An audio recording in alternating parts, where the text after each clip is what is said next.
So we have 5 games on this Monday night, and they're all on the East Coast. Toronto, New York, Florida, New York, and Detroit. So all the hockey's going to be over early tonight, but it also means that I'm going to be following games in Toronto, New York, Florida, New York, and Detroit at the same time.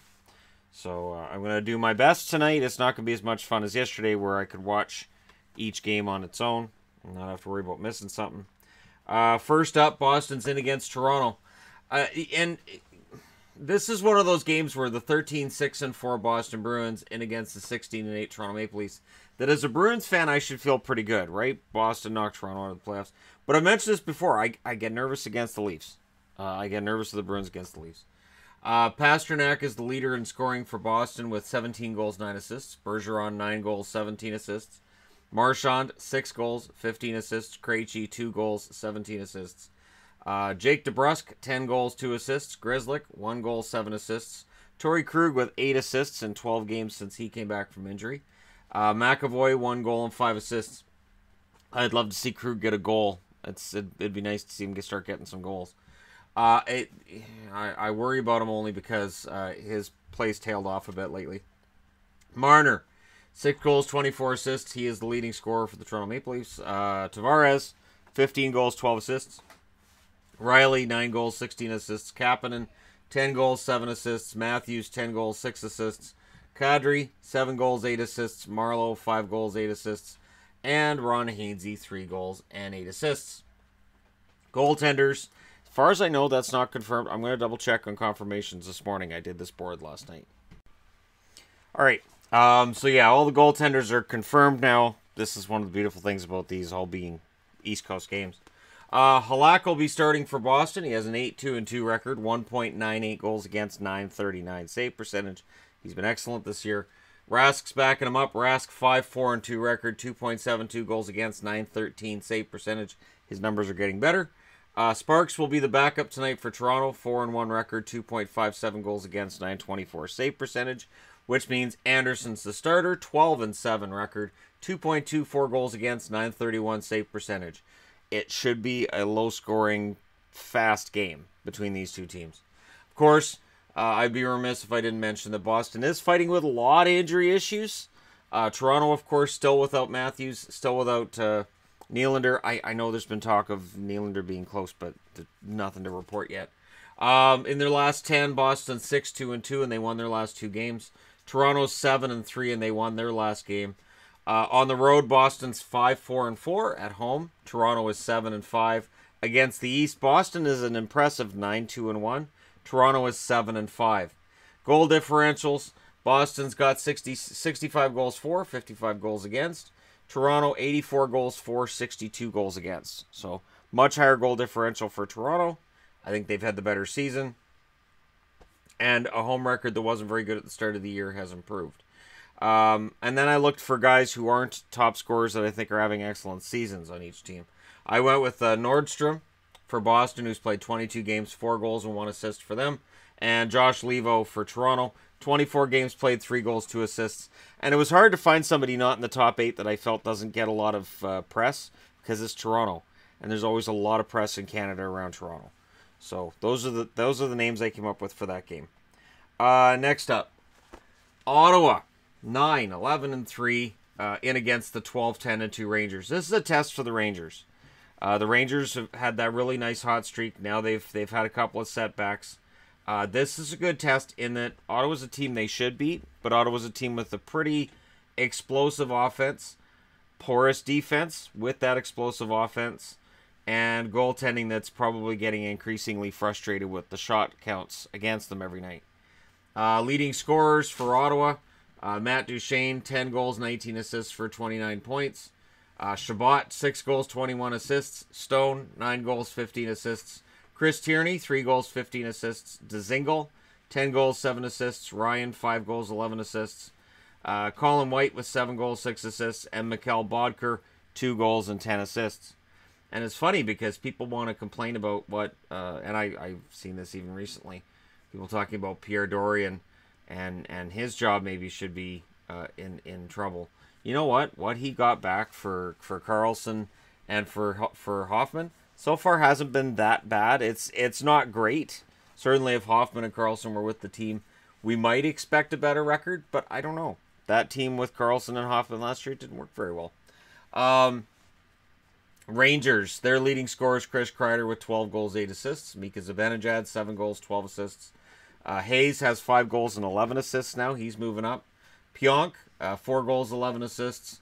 Brett Howden, 4 goals, 9 assists. Jimmy Vesey, 8 goals, 4 assists. He's having an excellent season. Matt Zuccarello, 3 goals, 7 assists. And Buchnevich, 5 goals and 4 assists for the New York Rangers.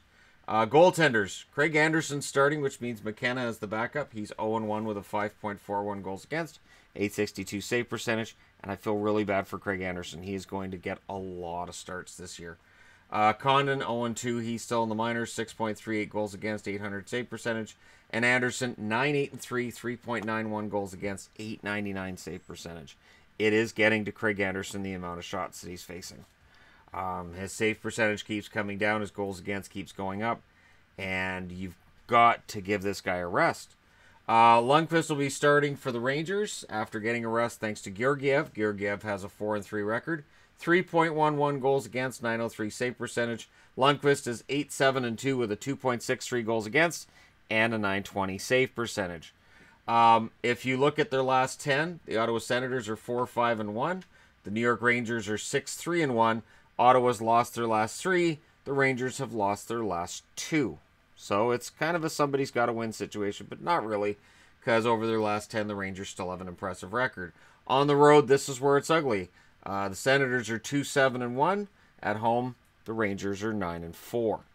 So with a horrible road record and a great home record, it's easy to see the Rangers will be heavily favored tonight. We'll see how they handle that pressure. The expectation they should win. Versus the East, Ottawa's actually above 500 at 7-6-1, and the Rangers are 6-5-2. And the goal differentials, Ottawa's scored 83 goals, which is good. They've allowed 100, which is not. And the Rangers have scored 67, and they've allowed 74. So, yeah, we'll see what happens with the Rangers starting with tonight's game. Zach Smith is a guy that I picked as kind of an under-the-radar guy for the Senators. He's played 14 games, 4 goals, 5 assists. Not bad for a guy who was waived before the season started. On the Rangers side of things, I went with D'Angelo. 15 games played, 2 goals, 6 assists. I know he's a healthy scratch at times, but he's actually having a pretty solid season, comparatively speaking, with his previous years in the NHL anyways. And we'll see just how many points he ends up putting up for the Rangers and what kind of contract he can parlay that into. Anyways, next up, moving on. Jersey, 9-10-3. They're in against the Florida Panthers, who are 8-9-4. And the Panthers and Devils are interesting because they're both teams that I look at right now and I say, you know what? Yeah, they're not going to make the playoffs. So this is one of those games, I guess. If there's a somebody's got to win game tonight, it's this one. And I realize the losses are the same on the board for these guys as it is for these two, in terms of who's lost how many games in a row. But this one's going to feel a little more desperate. New Jersey, coming off of an abysmal game against Tampa, now gets to play Florida. Taylor Hall leads them in scoring, 7 goals, 16 assists. Paul Mary, 12 goals, 9 assists. Zajac, 7 goals, 7 assists. Severson, 3 goals, 11 assists. Coleman, 7 goals, 6 assists. Heischer, 4 goals, 9 assists. Boyle, 7 goals, 1 assist. And Johansson with 3 goals and 5 assists. And for New Jersey, I think Hall, while he's still sitting at around a point per game, it shows that he had a career year last year. He had a fantastic season, lightning in a bottle, and it's really hard to recreate that 2 years in a row. Florida, Hoffman, 11 goals and 11 assists. He's kind of had that amazingness in that he's scored now in 18 out of 19 games. He's playing very well when he's on the ice for Florida. The problem being that the rest of the team, Dadonov is good though, 9 goals, 11 assists. Yandel's excellent, 4 goals, 16 assists. Huberdeau, 4 goals, 15 assists. Barkov, 7 goals, 11 assists. Trocheck, 3 goals, 11 assists. Bukestad, 4 goals, 6 assists. Matheson, 1 goal, 8 assists. All of those seem good, so where's the problem? It's been goaltending. And we're back to that now with Luongo on the shelf. And before Luongo went on the shelf, it was starting to fall apart for him as well. Starting goaltender for New Jersey tonight is Keith Kincaid because they want to win it. 9-5-3 record, 2.65 goals against, 914 save percentage. And the backup, the currently maligned and in need of me doing a video about him, Corey Schneider, 0-5 record now, 4.28 goals against, 863 save percentage. Those are American Hockey League bound numbers. On the Florida side of things, as I said, Luongo's out. He has a 4-3 record, 3.07 goals against, 902 save percentage. So those heady numbers he had through the first 4 games of the year, gone. Reimer, 3-5-2, 3.43 goals against, 894 save percentage. He's their starter until Luongo comes back. And Florida has a large problem in net. Hutchinson, 1-1-2 record, 4.17 goals against, 839 save percentage. He is the backup. If you look at their records over their last 10, New Jersey's 3-5-2. Florida's 5-4-1, which looks like they've got upward momentum, but in reality, New Jersey's lost their last 2 and Florida's lost their last 3. So any upward momentum they had off that winning streak has been killed by the losing streak. On the road, New Jersey's 2-9 now. I'm going to stop talking about how their records just start getting better on the road because it doesn't. Florida 3-3-2 at home, which is not fantastic either. And they've got a team coming in that doesn't win on the road. They should be tired from last night in Tampa. This should be a win at home for Florida. But if Florida won the games that they should win, they'd be a heck of a lot closer to the playoffs. Goal differential, 65 goals for, 72 goals against for New Jersey. The player that I've highlighted for New Jersey is Seney. Seney's a guy that I think is playing well for them as a rookie. 12 games, 1 goal, 3 assists. Plays a smart game, and he's not going to get talked about a lot, but he's the one that stands out for me. On the Florida side of things, 68 goals for, 76 goals against. And the end-of-the-radar guy for me with them is Colton Sevier, 19 games, 2 goals, 3 assists for them. So somebody's got to win, right? Yep. Okay, next up, Washington. 13-7-3, they're in against the 12-8-2 New York Islanders. This is a pretty even matchup when you look at the overall records. It's also a pretty even matchup when you look at the road and the home records between the two. But if you're looking at star power, this is all on Washington's side pretty much. Ovechkin, 17 goals and 10 assists for him. He is in the hunt for that scoring title. I think it depends on Laine's on this huge hot streak, and then it becomes a question of can he produce consistently after that hot streak is over, and it'll end it. You can't keep scoring 11 goals every 4 games. It doesn't happen. Backstrom, 6 goals, 19 assists. Carlson, 5 goals, 20 assists. Kuznetsov, who's still out, 6 goals, 15 assists, as far as I know anyways. I haven't heard any updates on him. Oshie, 9 goals, 5 assists. Jacob Vrana, 6 goals, 8 assists. Connolly, who's quietly having a solid season, 4 goals and 9 assists. And Eller, 4 goals and 8 assists. For the Islanders, Bailey, 7 goals, 14 assists. He's their leading scorer. Barzal, 3 goals, 17 assists. Nelson, 9 goals, 9 assists. Lee, 7 goals, 11 assists. Filppula, 6 goals, 9 assists. Eberle, 6 goals, 5 assists. Mayfield and Komarov are 7th and 8th with 3 goals and 7 assists each. Your starting goaltenders, it's Holtby for Washington, 8-5-2, 2.86 goals against, 913 save percentage. And Islander fans should see tonight that Holtby's getting back into playoff form. Copley will be the backup. He's 5-2-1, 3.06 goals against, 899 save percentage. On the Islanders side of things, Greiss is the starter. Leonard's backing him up. Leonard has a 4-5-1 record, 2.99 goals against, 906 save percentage. It is pretty official now that Greiss is the de facto starter. He started a few in a row now, and Barry Trotz will go with the hot hand. Greiss is 8-3-1, 2.40 goals against, 928 save percentage. So statistically, Greiss has taken the lead over Leonard, and we'll see how long this goes on for. Over their last 10, the Capitals are 7-3. They've won 5 in a row coming into tonight's game. The Islanders are 5-4-1. They've won their last 2 in a row. So this is one of those somebody's got to lose this games. On the road, Capitals 6-4-1. At home, Islanders 6-2-2. Versus the East, the Capitals are 6-4-2. Versus the East, the Islanders are 9-3-2. And this is a rare occasion where there's 10 teams playing and they're all in the East. So Eastern standings will be impacted by tonight's games. Goals for and against. The Capitals, 79 goals for, 72 goals against. I picked Michael Kempny, 20 games, 2 goals, 4 assists for him, as the player that isn't making headlines, isn't in the top 8, but I think he's having a solid season. 70 goals for, 63 goals against for the Islanders. And I went with Matt Martin, who I know is injured, but 11 games, 3 goals, and 1 assist for Martin thus far this season. Pretty decent coming out of Toronto. And we'll see what happens when he comes back, if he's able to continue with the hot start he's had, or if that's going to be in the distant past. But it was tough to find somebody on that board that I said, yeah. I thought about Pulock as well, so Pulock, honorable mention to him. But for the Islanders, it's a big game.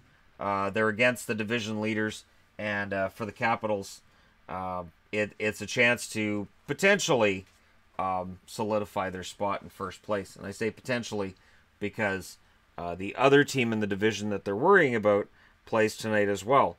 With a loss tonight in regulation by the Capitals and a win tonight by the Columbus Blue Jackets, Columbus would become the first place team in their division again. 13-8-2 is the record of the Red Wings, or the Blue Jackets. The Red Wings are 10-10-3. The Red Wings are a deceptively strong team. Their last game was a loss in overtime against the Buffalo Sabres. I thought it was a nice gritty performance by them. Atkinson leads Columbus in scoring with 15 goals, 9 assists. Panarin's next up with 5 goals and 18 assists. Dubois, 10 goals, 9 assists. Foligno, 6 goals, 8 assists. Werenski, 4 goals, 9 assists. Wenberg, 1 goal, 12 assists. Josh Anderson, 10 goals, 2 assists for him. And Duclair, 8 goals and 4 assists. Still in the top 8, even though he's been kind of cold lately with the goal scoring.